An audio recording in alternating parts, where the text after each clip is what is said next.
Welcome, everyone, to English for Life. I'm your host, Emma, feeling very motivated today.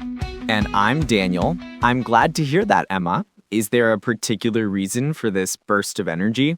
Well, it's that time of year when the air feels full of possibility.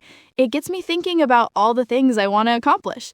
It feels like the perfect time to talk about goals. I agree completely. It's funny how a change in season can feel like a fresh start, a blank page.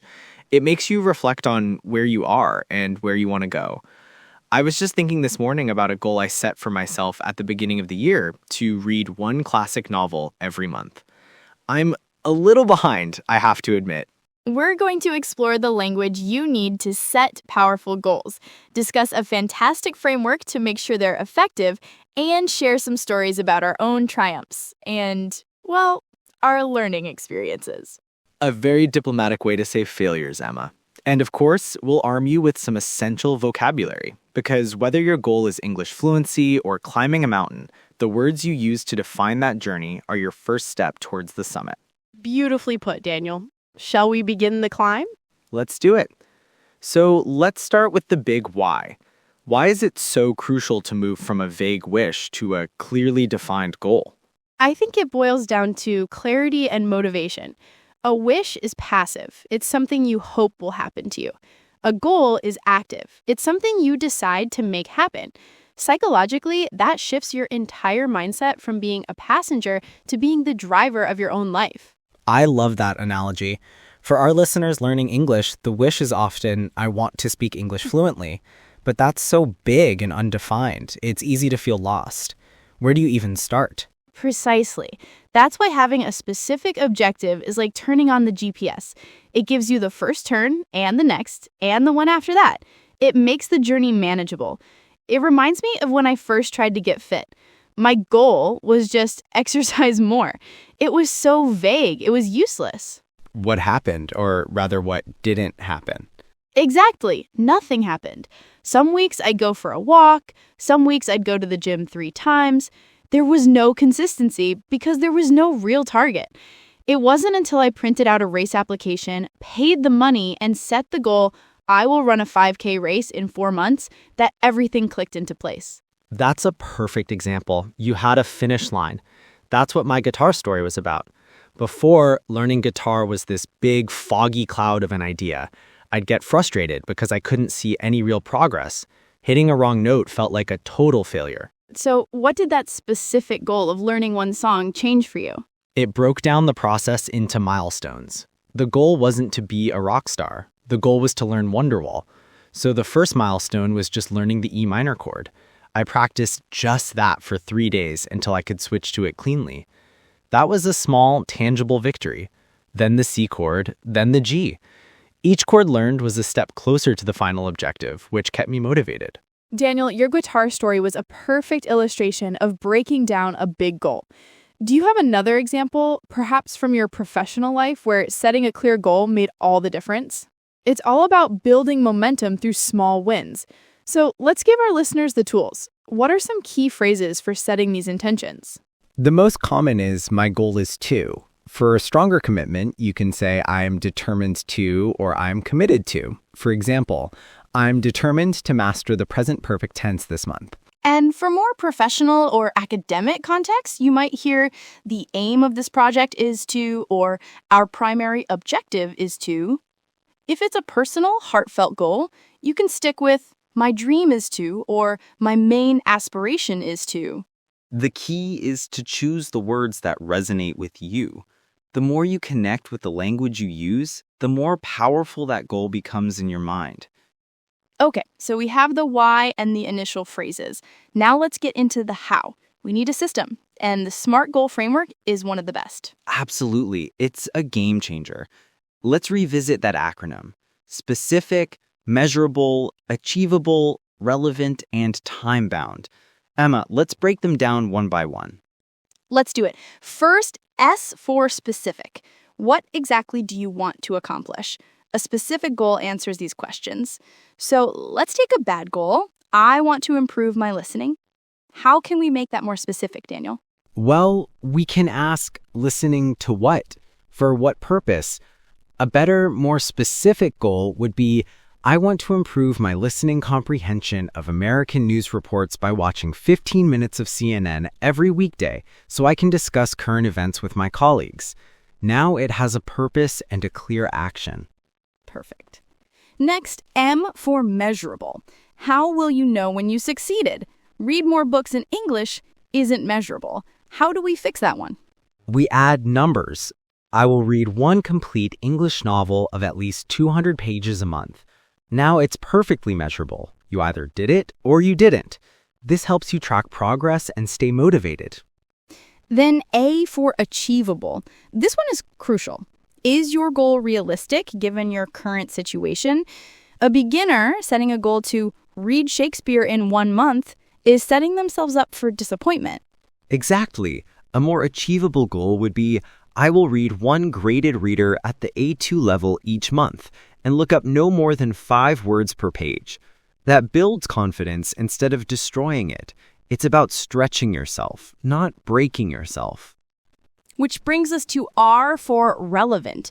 Does this goal matter to your bigger picture? If your life goal is to be a tour guide, a goal to learn legal English vocabulary isn't very relevant. A relevant goal would be, I will learn the vocabulary for describing historical landmarks and giving directions so I can be more effective in my future job. This goal directly supports your main aspiration. And finally, T for time bound. A goal without a deadline is just a dream. The deadline creates urgency. My novel writing story is a testament to this. My first attempt had no real timeline. The second time, the 6-month deadline was my North Star. So instead of I want to learn 500 new words, we say I will learn 500 new words by the end of this quarter by studying a list of 40 words each week. And there you have it, the SMART framework. It's the difference between wandering in the forest and following a clear path to a beautiful destination. But as we know, even the clearest path can have fallen trees or unexpected storms. Let's talk about overcoming the inevitable obstacles. This is so important because motivation is not a constant. It comes and goes. The real secret to achieving goals is what you do on the days you don't feel motivated.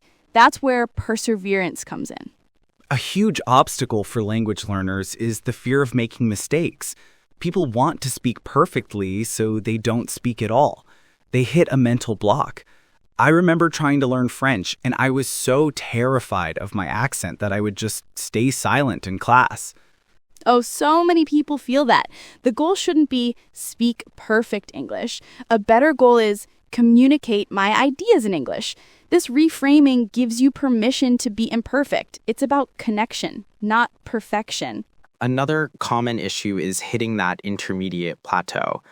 You learn so fast as a beginner, and then your progress seems to slow down. It feels like you're running in place.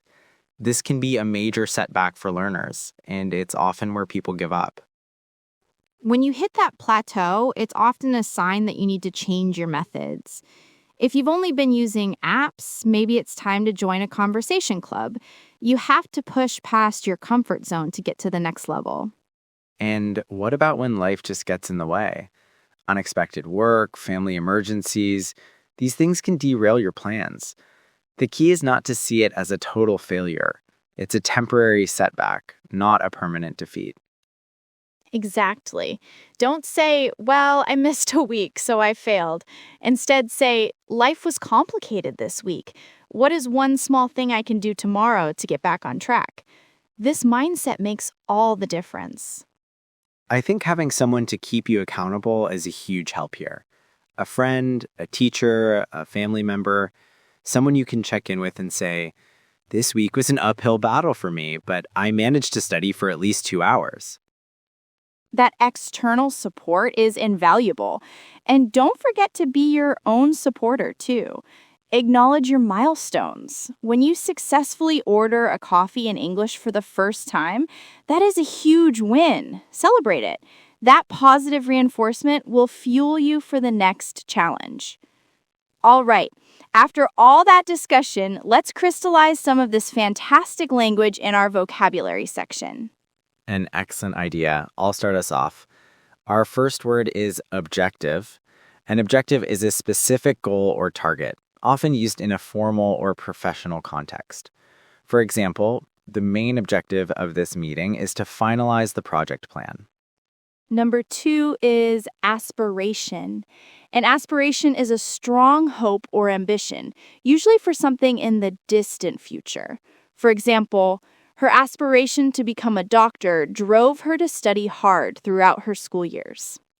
Our third word is milestone. A milestone is a significant point or event in your progress towards a goal. For instance, passing the driving test was a huge milestone for him. He felt so independent. Number 4 is plateau.